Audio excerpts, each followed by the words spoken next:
ಪೂಜ್ಯಾಯ ಶ್ರೀ ರಾಘವೇಂದ್ರ ಸ್ವಾಮಿಗಳ ಮಠದಲ್ಲಿ 353ನೇ ಆರಾಧನಾ ಕಾರ್ಯಕ್ರಮ ನಡೆಯುತ್ತಾ ಇದೆ. ಇಂದಿನಿಂದ 24ನೇ ತಾರೀಕಿನವರೆಗೂ ಶ್ರೀಮಠದಲ್ಲಿ ಸಪ್ತರಾತ್ರೋತ್ಸವ ಹಮ್ಮಿಕೊಳ್ಳಲಾಗಿದ್ದು, ಮಠದ ಪೀಠಾಧಿಪತಿ ಶ್ರೀ ಸುಬುಧೇಂದ್ರ ತೀರ್ಥರಿಂದ ರಾಯರ ಆರಾಧನಾ ಮಹೋತ್ಸವಕ್ಕೆ ವಿದ್ಯುಕ್ತ ಚಾಲನೆ ನೀಡಿದ್ದಾರೆ. ಪೂಜ್ಯಾಯ ರಾಘವೇಂದ್ರಾಯ ಸತ್ಯ ಧರ್ಮ ರಥಾಯ ಚ ಭಜತಾಂ ಕಲ್ಪವೃಕ್ಷಾಯ ನಮತಾಂ ಕಾಮಧೇನವೇ. ಕಲಿಯುಗ ಕಾಮಧೇನು ಭಕ್ತರ ಆರಾಧ್ಯ ದೈವ ಎಂದೇ ಜಗತ್ಪ್ರಸಿದ್ಧಿ ಪಡೆದ ಮಂತ್ರಾಲಯದ ಶ್ರೀ ರಾಘವೇಂದ್ರ ಸ್ವಾಮಿಗಳ ಮಠದಲ್ಲಿ ಅದ್ಧೂರಿ 353ನೇ ರಾಯರ ಆರಾಧನಾ ಕಾರ್ಯಕ್ರಮ ನಡೆಯುತ್ತಿದೆ. ಇಂದಿನಿಂದ 24ನೇ ತಾರೀಕಿನವರೆಗೂ 7 ದಿನಗಳ ಕಾಲ ಸಪ್ತರಾತ್ರೋತ್ಸವ ಹಿನ್ನೆಲೆ ಶ್ರೀಮಠದಿಂದ ವಿಶೇಷ ಪೂಜೆ ಕೈಂಕರ್ಯ ನಡೆಯುತ್ತಿವೆ. ಸಂಜೆ ಮಠದ ಪೀಠಾಧಿಪತಿ ಶ್ರೀ ಸುಬುಧೇಂದ್ರ ತೀರ್ಥರಿಂದ ರಾಯರ ಮೂಲ ಬೃಂದಾವನ ವಿಶೇಷ ಪೂಜೆ. ಕಲಿಯುಗದ ಕಾಮಧೇನುಗಳು ಕಲ್ಪವೃಕ್ಷರೂ ಆದ ರಾಘವೇಂದ್ರ ಸ್ವಾಮಿಗಳವರ 353ನೇ ಆರಾಧನಾ ಮಹೋತ್ಸವ 18ನೇ ತಾರೀಕಿನಿಂದ 24 ಈ ಆಗಸ್ಟ್ ತಿಂಗಳ ತನಕ ನಡೆಯಲಿದೆ. ಈ ಯಾವ ಆರಾಧನಾ ಮಹೋತ್ಸವದ ಬಗ್ಗೆ ತಮ್ಮೆಲ್ಲರಿಗೂ ತಿಳಿದ ಹಾಗೆ ಧ್ವಜಾರೋಹಣ ಕಾರ್ಯಕ್ರಮ 18ನೇ ತಾರೀಕು ನಡೆಯಲಿದೆ ಸಂಜೆ. ಆ ದಿನ ವಿಶೇಷವಾದಂತಹ ಶಾಖೋತ್ಸವ, ಧಾನ್ಯೋತ್ಸವ ಇತ್ಯಾದಿಗಳು 18, 19 ಮತ್ತು ವಿವಿಧ ಸಾಂಸ್ಕೃತಿಕ ಕಾರ್ಯಕ್ರಮಗಳು, ಜೊತೆಗೆ ಪ್ರತಿನಿತ್ಯವೂ ಕೂಡ ವಿಶೇಷ ನಿರ್ಮಾಲ್ಯಾಭಿಷೇಕ, ಪಂಚಾಮೃತಾಭಿಷೇಕ, ಪ್ರಹ್ಲಾದರಾಜರ ಪಾದಪೂಜಾ ಕಾರ್ಯಕ್ರಮ, ಪ್ರಾತಃ ಕಾಲದಲ್ಲಿ ವಿದ್ವಾಂಸರ ಉಪನ್ಯಾಸ, ಶ್ರೀಮಠದ ಒಳ ಭಾಗದ ನೂತನವಾಗಿ ನಿರ್ಮಾಣವಾಗುತ್ತಿರುವಂತಹ ಸಭಾಭವನದಲ್ಲಿ ಸಾಂಸ್ಕೃತಿಕ ಕಾರ್ಯಕ್ರಮಗಳು ಎಲ್ಲವೂ ಕೂಡ ನಡೆಯಲಿದೆ. ನಂತರ ಮೂಲರಾಮದೇವರ ಮಹಾಪೂಜಾ ಕಾರ್ಯಕ್ರಮ, ರಾಘವೇಂದ್ರ ಸ್ವಾಮಿಗಳವರ ಮೂಲ ಬೃಂದಾವನಕ್ಕೆ ವಿಶೇಷ ಪುಷ್ಪಾಲಂಕಾರ, ರಜತ ಕವಚ, ನವರತ್ನ ಕವಚ, ಸುವರ್ಣ ಕವಚಗಳ ಧಾರಣ ಕಾರ್ಯಕ್ರಮ ಇತ್ಯಾದಿಗಳೆಲ್ಲವೂ ಕೂಡ ಒಂದೊಂದು ದಿನ ಒಂದೊಂದು ಕವಚವನ್ನು ನಾವು ಸಮರ್ಪಿಸ್ತೇವೆ, ಅಂದರೆ ಬೃಂದಾವನಕ್ಕೆ ಅಲಂಕರಿಸ್ತೇವೆ. ಜೊತೆಯಲ್ಲಿ ಸಂಜೆಯ ಯೋಗೀಂದ್ರ ಸಭಾ ಮಂಟಪದಲ್ಲಿ ವಿವಿಧ ಸಾಂಸ್ಕೃತಿಕ ಕಾರ್ಯಕ್ರಮ, ಸಂಗೀತ, ನೃತ್ಯ ಮತ್ತು ಅನೇಕ ವಾದ್ಯ ಸಂಗೀತ ಕಾರ್ಯಕ್ರಮಗಳು ಕೂಡ ಅಲ್ಲಿ ನಡೆಯಲಿದೆ. ಗ್ರಂಥಗಳ ಆವಿಷ್ಕಾರ, ವಿಶೇಷವಾಗಿ ಪೂರ್ವಾರಾಧನಾ ದಿನ 20ನೇ ತಾರೀಕು ನಮ್ಮ ಶ್ರೀಮಠದ ಪ್ರತಿಷ್ಠಿತ ಪ್ರಶಸ್ತಿಯಾದಂತಹ ರಾಘವೇಂದ್ರ ಅನುಗ್ರಹ ಪ್ರಶಸ್ತಿ ಪ್ರದಾನವೂ ಕೂಡ 20ನೇ ತಾರೀಕು ಯೋಗೀಂದ್ರ ತೀರ್ಥರ ಸಭಾಭವನ ಆಡಿಟೋರಿಯಂನಲ್ಲಿ, ಮಠದ ಹೊರಭಾಗದಲ್ಲಿರ್ತಕ್ಕಂತಹ ಆಡಿಟೋರಿಯಂನಲ್ಲಿ ನಡೆಯುತ್ತೆ. ಈ ಬಾರಿಯ ರಾಘವೇಂದ್ರ ಅನುಗ್ರಹ ಪ್ರಶಸ್ತಿಯನ್ನು ನಮ್ಮ ಕರ್ನಾಟಕ ರಾಜ್ಯದ ಮೂಲ ರಾಮದೇವರ ಪೂಜೆ ನಡೆದ ಬಳಿಕ ಶ್ರೀ ಮಠದ ಮುಂಭಾಗದಲ್ಲಿ ಗೋವು, ಅಶ್ವಪೂಜೆ ಹಾಗೂ ಧ್ವಜಾರೋಹಣ ನೆರವೇರಿಸುವ ಮೂಲಕ ಕಾರ್ಯಕ್ರಮಕ್ಕೆ ಚಾಲನೆ ನೀಡಿ ಭಕ್ತರಿಗೆ ಆಶೀರ್ವಚನ ನೀಡಿದರು.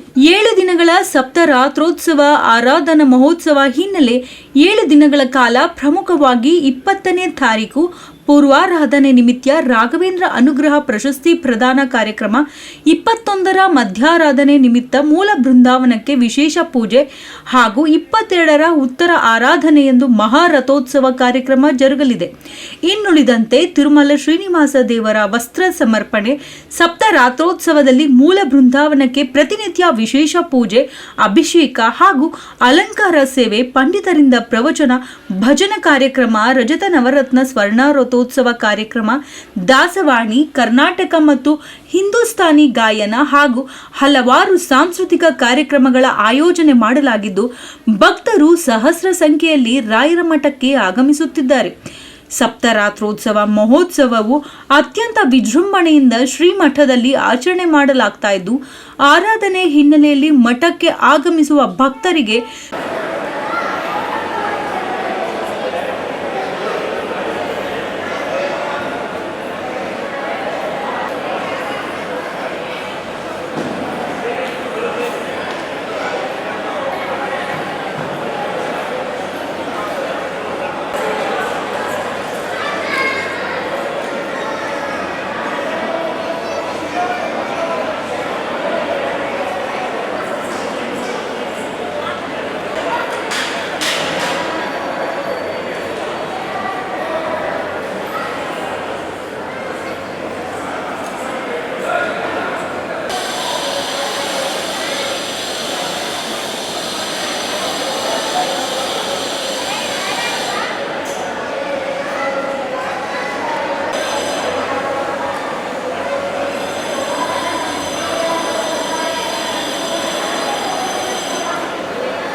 ಹರೇ ಶ್ರೀನಿವಾಸ ಹರೇ ಶ್ರೀನಿವಾಸ.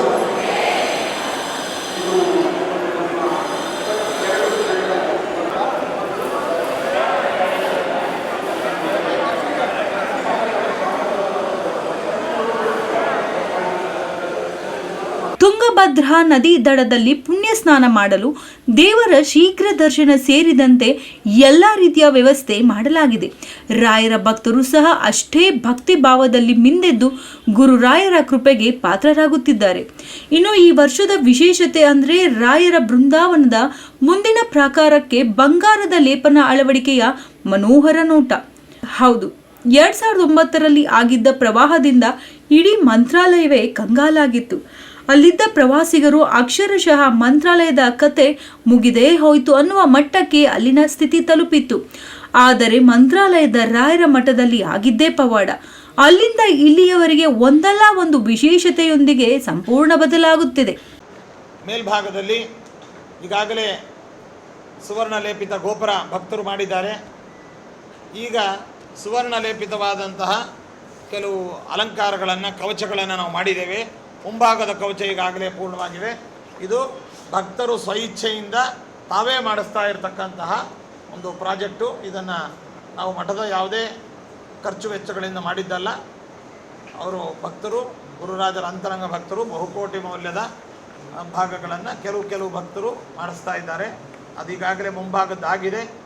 ನಾಡಿದ್ದು 19ನೇ ತಾರೀಕು ಇದರ ಉದ್ಘಾಟನಾ ಕಾರ್ಯಕ್ರಮವನ್ನು ಇಟ್ಕೊಂಡಿದ್ದೇವೆ. ಇದು ಇನ್ನು ಮುಂದೆ 3 ಭಾಗಗಳಿಗೆ ನಡೆಯಲಿದೆ. ಹೀಗೆ ಅಂದರೆ ಬೃಂದಾವನಕ್ಕೆ ಅಲಂಕರಿಸ್ತೇವೆ. ಜೊತೆಯಲ್ಲಿ ಸಂಜೆಯ ಯೋಗೀಂದ್ರ ಸಭಾ ಮಂಟಪದಲ್ಲಿ ವಿವಿಧ ಸಾಂಸ್ಕೃತಿಕ ಕಾರ್ಯಕ್ರಮ, ಸಂಗೀತ, ನೃತ್ಯ ಮತ್ತು ಅನೇಕ ವಾದ್ಯ ಒಂದು ಸಂಗೀತ ಕಾರ್ಯಕ್ರಮಗಳು ಕೂಡ ಅಲ್ಲಿ ನಡೆಯಲಿದೆ. ಗ್ರಂಥಗಳ ಆವಿಷ್ಕಾರ, ವಿಶೇಷವಾಗಿ ಪೂರ್ವಾರಾಧನಾ ದಿನ